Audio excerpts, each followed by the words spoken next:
Oh my gosh. Today is such a beautiful day. Just like look at this light. Look at that light.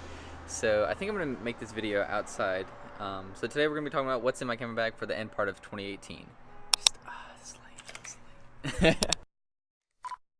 What's going on, guys? So today we're gonna be making a video talking about what's in my camera bag for the end of 2018, beginning of 2019. I always find it super interesting to see what people are making with their gear, whether it's a kit page or camera bag. So I thought it might be interesting for you guys to see what's in my camera bag.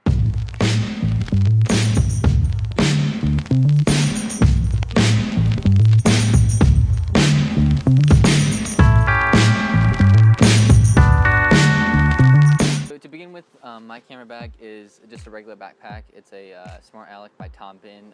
It's about 26 liter backpack. It has two pockets on the side, one just big hole in the center, and then straps that I could like add to modular stuff. So that's what's my overall daily bag, camera bag. I did this because I wanted to have like a modular system. So in here I actually have my laptop back, and I have a bring your own bag by Tenba. So let me show you guys what's inside there. So this is the Tenba Byob 10. They also have a 9, which is a little bit smaller, and a 13, which is a little bit bigger. You can also get this with like a pack-like travel bag that you could put it in. So I really like the setups because when I'm in school, I can just use a backpack for school stuff. Or when I was like in Chicago, I could put everything in there when I needed it, or just use this when I was walking around the city. So sometimes we'd take a bus and I would have to have everything. Sometimes I would just be walking around the city. So what's in here? This has 1, 2, 3, 4, 5 pockets. So you got one in the back, 2 on the sides, and then 2 in the front. I typically just keep my SD card holder in here. It's a Pelican SD card holder. It's got lots of slots for SD cards. You see right there. I have 2 128s and then 2 64 gigs that I usually use, and it's pretty sufficient. So I also like keep my camera batteries in here and just little knickknacks that I may need.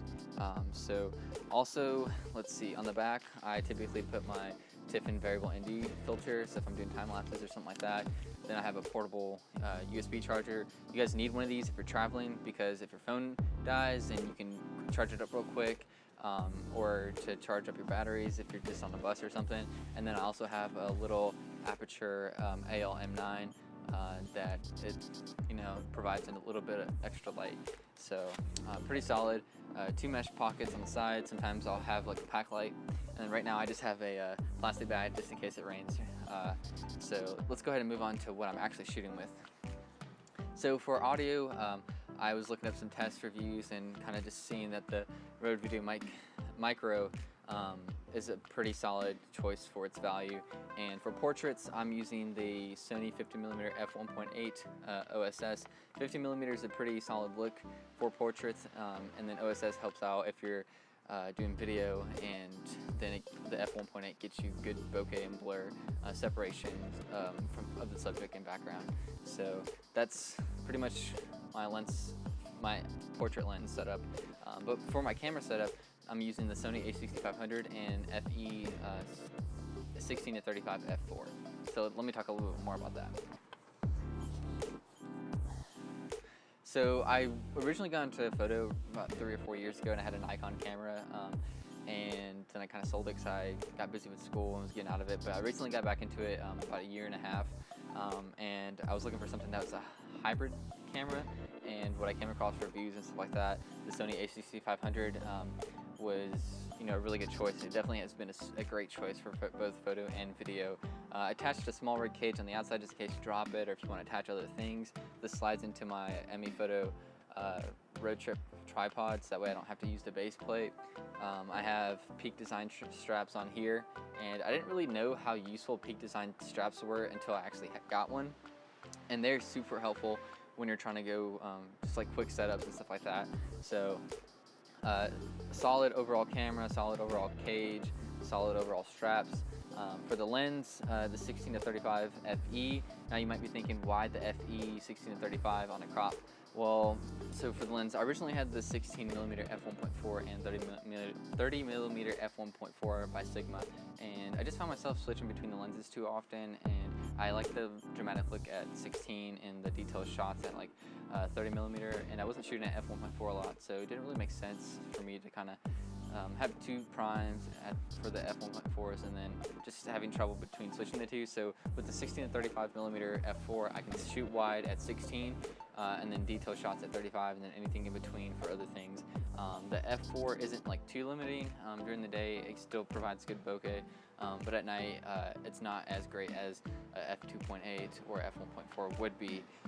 But in case whenever I upgrade to the full frame in a year and a half or so, I can definitely use the 16 to 35 on there, and then maybe grab an 18 to 105 or a prime for the Sony a6500. So on the lens, I have a Tiffin variable, or it's a Tiffin circular polarizer, like I said earlier. If you don't have one of these, definitely would pick one of them up. They're super helpful when getting contrast and whatnot. So that's, it's overall great setup. So let me talk about what's in what I use to kind of have cables. So to keep cables organized and whatnot, instead of having them dangle around in your backpack and whatnot, I use one of these cable management bags. This one's by Tenba. I think it's called the Duo bag. You can just put everything in here and not have to worry about it, and then use it when you need to and not have it when you don't need to. You can also use Velcro ties, or a cheap option is like rubber bands, just to keep the cables organized.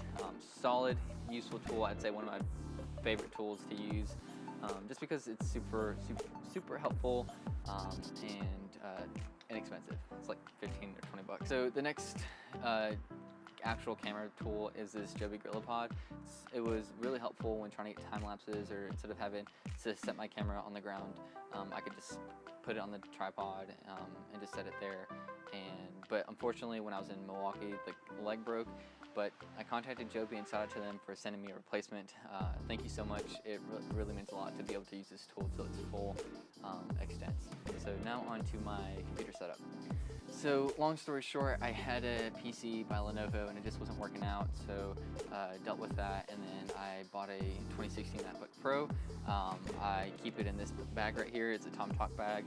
I keep my cables and stuff over here, and then I keep my cables, chargers, I keep my headphones, and then I also keep my external hard drive and USB-C hub in here, that dongle life. And then I keep my computer in here. So it's a great computer.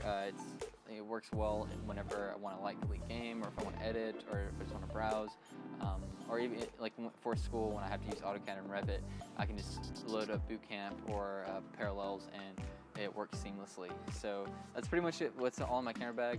Sorry I talked probably super quickly, but if you have any questions or want to see anything in detail, comment that below. Don't forget to hit a like button if you found something interesting, or just if you like the video, and it would really help out if you subscribed and stay tuned for future videos. So I'll see you next time. Peace.